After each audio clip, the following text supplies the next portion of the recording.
ரூபவதி சேனலில் இப்போ என்ன பார்க்க போகிறோன்னா அச்சு முறுக்கு பார்க்கலாம். வாங்க வீடியோக்குள்ளே போகலாம்.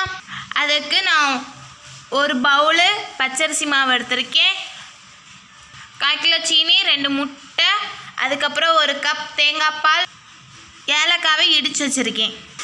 எள்ளு கொஞ்சோண்டு எடுத்துக்கோங்க. முட்டையை ஊற்றிக்கலாம் ஒரு பவுலில், பெரிய பவுலில். அது கூட சீனி போட்டுக்கலாம். சீனியை வந்து முட்டையோடு நல்லா கரைச்சிக்கலாம். அது கூட எள்ளு ஆட் பண்ணிக்கலாம். அதையும் நல்லா மிக்ஸ் பண்ணிக்கலாம். அது கூட இடித்து வச்சுக்க ஏலக்காவை சேர்த்துக்கலாம். எதுக்கு ஏலக்காய் சேர்க்குன்னா முட்டையோட வாசனை வராமல் இருக்கிறதுக்கு. அது கூட அரைச்சி வச்சுக்க தேங்காய் பால் ஆட் பண்ணிக்கலாம். எடுத்து வச்சுக்க பச்சரிசி மாவு அதுக்குள்ளே ஆட் பண்ணிக்கலாம். அது கூட கொஞ்சம் கொஞ்சமாக தண்ணி ஊற்றி கரைச்சிக்கலாம். ஓகே, இந்த மாதிரிக்கு நீங்கள் மாவு கரைச்சி எடுத்துக்கோங்க. தோசை மாவு பதத்துக்கு இந்த மாவு கரைச்சி எடுத்துக்கலாம்.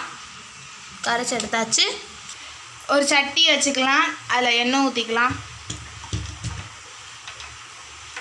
இப்போ வந்து அடுப்பில் வந்து எண்ணெய் காஞ்சிடுச்சு. அச்சு வந்து சூடு ஏறினா அதை சூடு ஏறினோடனே மாவில் விட்டு எடுத்து வச்சிடலாம். மாவில் வந்து முக்காது, அச்சுக்கு முக்காது இது பண்ணுங்கள். முக்கி அதை எண்ணெயில் போட்டு பொரிச்சு எடுத்துடுங்க. நம்மளோட அச்சு முறுக்கு ரெடி ஆயிடுச்சு.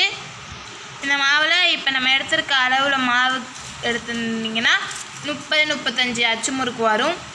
ஓகே, உங்களுக்கு இந்த வீடியோ உங்களுக்கு பிடிச்சிருந்தா லைக் பண்ணுங்கள், ஷேர் பண்ணுங்கள், கமெண்ட் பண்ணுங்கள். மறக்காமல் நம்ம யூடியூப் சேனலை சப்ஸ்கிரைப் பண்ணிக்கோங்க. பக்கத்தில் உள்ள பெல் ஐக்கானையும் கிளிக் பண்ணிக்கோங்க. அப்போ தான் நான் போடுற எல்லா வீடியோவும் உங்களுக்கு வரும். இதேமாதிரி வேறு வீடியோவில் பார்க்கலாம். பாய்.